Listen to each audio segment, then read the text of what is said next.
अस्सलाम वालेकुम all. Programming with C में लेसन नंबर 8 में मैं आपके साथ आज यूजेस ऑफ रिलेशनल ऑपरेटर्स जो है उस लेसन को लेकर हम लोग अपने साथ चलेंगे। ठीक है, तो आइए हम चलते हैं अपने लेसन की तरफ।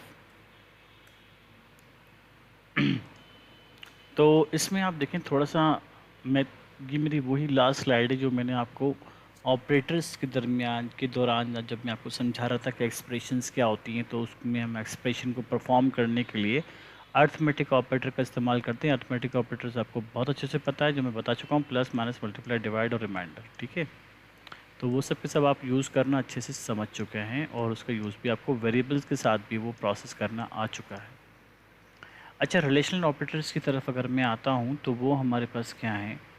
रिलेशनल ऑपरेटर्स हमारे पास दो वैल्यू को कंपेयर करने के लिए, टेस्ट करने के लिए हम लोग इस्तेमाल करते हैं। ठीक है, जिसमें लेस देन है और ग्रेटर देन है और इक्वल टू का साइन है, जो कि हम 2 टाइम्स यूज़ करते हैं जब दो वैल्यू को हम लोग इक्वल टू में कंपेयर कर रहे होते हैं। ठीक है, और लेस देन इक्वल टू है और ग्रेटर देन इक्वल टू है। ठीक है, तो ये तमाम के तमाम हमारे पास रिलेशनल ऑपरेटर्स कहलाते हैं। ठीक है, अच्छा, इसमें लॉजिकल ऑपरेटर्स हमारे पास कौन से होते हैं। एंड होता है। ठीक है, जैसे मैंने बताया था आपको, खैर इसको हम थोड़ा सा आगे डिस्कस करेंगे। एंड को, और को, नॉट को। ठीक है, हम आगे डिस्कस करेंगे। अच्छा, इसमें हमारे पास रिलेशन में हमारे पास एक और ऑपरेटर होता है जिसे हम कहते हैं नॉट ऑपरेटर। एक तो नॉट होता है जिसे हम इस तरह शो करते हैं, ये हमारे पास हाइफन का साइन होता है, और नॉट इक्वल टू का साइन भी हम लोग यूज़ करते हैं, जो कि हमारे पास रिलेशनल ऑपरेटर्स में आते हैं। आज हम सिर्फ और सिर्फ रिलेशनल ऑपरेटर्स की बात करेंगे। ठीक है, मैं आपको अर्थमेटिक ऑपरेटर्स सिखा चुका हूँ एक्सप्रेशन परफॉर्म करने में। ठीक है, अब हम रिलेशनल ऑपरेटर की तरफ आगे बढ़ते हैं। ओके, तो ये छोटा सा प्रोग्राम है जिसमें मैंने relational operator greater than use किया है, आप यहाँ पे देख सकते हैं। अच्छा, मैं एक्चुअली देख रहा हूँ कि कलर थोड़ा सा सेम ही है, रेड, तो वो थोड़ा सा कन्फ्यूजन क्रिएट कर रहा है, तो मैं अपने पेन का कलर चेंज कर लेता हूँ। तो यहाँ पर आप देखें, मैं यूज़ कर रहा हूँ ग्रेटर देन का साइन, जो कि एक रिलेशनल ऑपरेटर है। अब आप यहाँ पर देखें, सिंपली मैंने एक डेसिमल वैल्यू कॉल की है। ठीक है, और जिसमें लिखा है 12 इज़ ग्रेटर देन 5, तो यकीनन 12 इज़ ग्रेटर देन 5 है। तो यहाँ पर हमारे पास आंसर में क्या प्रेजेंट होगा, 1। 1 मतलब yes, true. You can C output में क्या आ रहा है, हमारे पास 1 आ रहा है, आप यहाँ पे देख सकते हैं। ठीक है, क्योंकि हमारे पास 12 इज़ ग्रेटर देन 5 है, यस, ये कंडीशन मेरी टेस्टिंग इस वक्त ट्रू है, तो यहाँ पे 1 रिप्रेजेंट करता है। इसको हम बिट वाइज ऑपरेटर कहते हैं कि हमें एक बिट्स में 0 या 1 में आंसर करता है।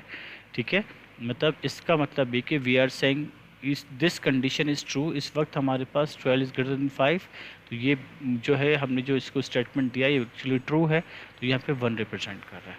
ठीक है, एक और स्टेटमेंट देखते हैं। अब मैंने ग्रेटर देन की जगह लेस देन का साइन यूज़ कर दिया इसमें।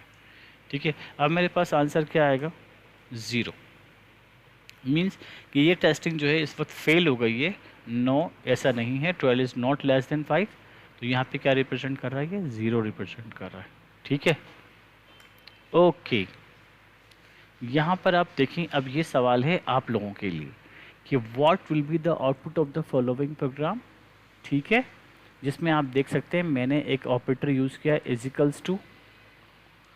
ठीक है, यहाँ पर भी इजिकल्स टू यूज़ किया है, और यहाँ पे मैंने नॉट इजिकल्स टू का ऑपरेटर यूज़ किया है। तो what will be the output of this both program, ये आप खुद लोग टेस्ट करें, चेक करें, और फिर अपना आउटपुट मेरे साथ शेयर करें। ठीक है, अब हम चलते हैं इसको प्रोफेशनली अपनी लैंग्वेज में यूज़ कैसे करेंगे, इन ऑपरेटर्स का एक्चुअल में काम क्या ले सकता हूँ, डिसीजन क्या ले सकता हूँ। ठीक है, और ये किस तरह से काम कर रहा होता है हमारे पास, इसको हम थोड़ा सा समझते हैं। तो देखिए, जब लाइन नंबर 6 को मेरे पास कंपाइलर पढ़ेगा तो मेमोरी के अंदर टैम्प के नाम से एक वेरिएबल क्रिएट कर देगा। ठीक है, ये मेमोरी स्ट्रक्चर है मेरा। मेमोरी में टैम्प का एक वेरिएबल क्रिएट हो गया। अब मुझसे स्कैनएफ के ज़रिए एक वैल्यू इनपुट ले रहा है। मैंने आपसे कहा था आपसे एक वैल्यू पूछेगा, जो भी आप वैल्यू देंगे वो टैम्प में ले जाके स्टोर कर देगा। एग्जाम्पल आपने दिया 102, आउटपुट में आपने उधर 102 इसमें स्टोर करवा दिया है।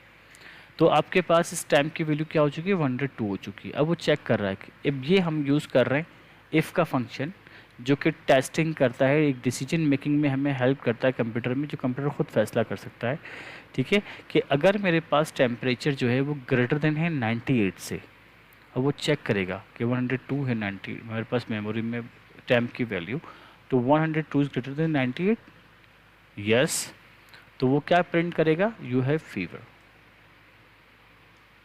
अगर ये कंडीशन ट्रू हो जाती है कि 102 जो है ग्रेटर देन 98 से, तो हमारे पास क्या मैसेज देगा, यू हैव फीवर, और हमारा प्रोग्राम जो है वो एंड हो जाएगा।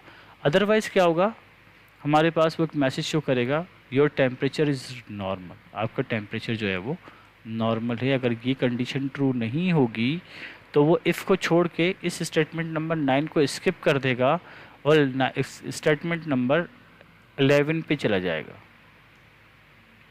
अगर ये कंडीशन ट्रू होगी हमारे पास कि यस टेम्परेचर ग्रेटर देन 98 है, बिल्कुल सही है, 102 है, तो वो आपके पास ये आउटपुट देगा। अगर ऐसा नहीं होगा तो आपके पास लाइन नंबर 9 को स्किप करके वो 11 पे जंप करेगा, क्योंकि हमने यहाँ पे एल्स पे किया, वरना अदरवाइज़ हमारे पास ये तो मैसेज आएगा ही आएगा। ठीक है, चलें इसको देखते हैं थोड़ा सा आउटपुट इसका क्या आ रहा है। हमारे पास ये एक छोटी सी वीडियो है जिसमें हम ये समझ सकते हैं कि इसका आउटपुट हमारे पास क्या आ रहा है। सी, सेम वही प्रोग्राम है, ठीक है, एक टेम्परेचर इनपुट ले रहा है हमसे, इसको मैंने कंपाइल किया, सेव कर लिया था मैंने इसको पहले ही। अब मैं इसको टेम्परेचर दे रहा हूँ 102, तो आप देखें आपको शो कर रहा है यू हैव फीवर। अब मैं फिर दोबारा से इसको एंटर करने के बाद मैं फिर दोबारा से इसको कंपाइल कर रहा हूँ, और अब मैंने इसको टेम्परेचर दिया है 98, तो अब हमारे पास क्या आ रहा है, your temperature is normal. So you can see here कि हमारे पास कंडीशन ट्रू होने पे क्या रिज़ल्ट आता है, कंडीशन के फॉल्स होने पे हमारे पास क्या रिज़ल्ट आता है, ये आपके सामने यहाँ पे प्रेजेंट है। क्योंकि आपने देखा जब पहली बार यहाँ पर टेम्परेचर वैल्यू मैंने पुट की थी तो 102 थी, मेमोरी में जो वैल्यू थी हमारे पास वो 102 थी टेम्प की वैल्यू, ठीक है, ये टेम्प वेरिएबल आ गया और इसमें 102 वैल्यू जो है वो जाकर इसमें स्टोर हो गई 102। अब वो जब लाइन नंबर हमारे पास 8 पर आया, उसने देखा टेम्परेचर ग्रेटर देन 98, तो उसने यहाँ पे शो किया यू हैव फीवर। ठीक है, अब जब ये कंडीशन कुछ आगे बढ़ी, जब हमने दोबारा इसको कंपाइल किया तो इस वक्त हमने इसको जो वैल्यू दे दी है वो दी है 98।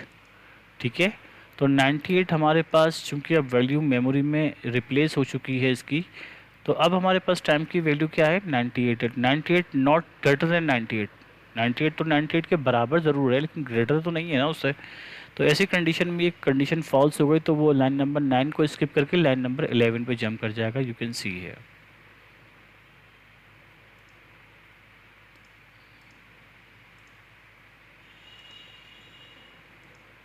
ठीक है, अब उसको वैल्यू जो मिली है वो 98 मिली है, तो वो हमारे पास क्या कर रहा है, लाइन नंबर 98 को जो है वो यहाँ पर स्टोर कर दिया इसने मेमोरी में, और फिर उसको टेस्ट करके कि वो तो स्मॉल है उससे, सॉरी इक्वल है उसके, 98 तो 98 के इक्वल है, तो वो उसको स्किप करके लाइन नंबर 9 को स्किप करके वो लाइन नंबर 11 पे चले जाएगा, क्योंकि अदरवाइज़ उसको एल्स उसको वरना ये मैसेज प्रिंट करना है। ठीक है, तो इसी तरह आपके लिए भी मैंने छोटा सा टास्क जो है वो बनाया है, वो आपका मुझे बताना है कि what will be the output of this program. इस प्रोग्राम का आउटपुट हमारे पास क्या होगा, वो मेरे साथ जल्द से जल्द जो है वो अपनी गूगल क्लासरूम में मेरे साथ ज़रूर शेयर करें। Thank you all, thank you very much.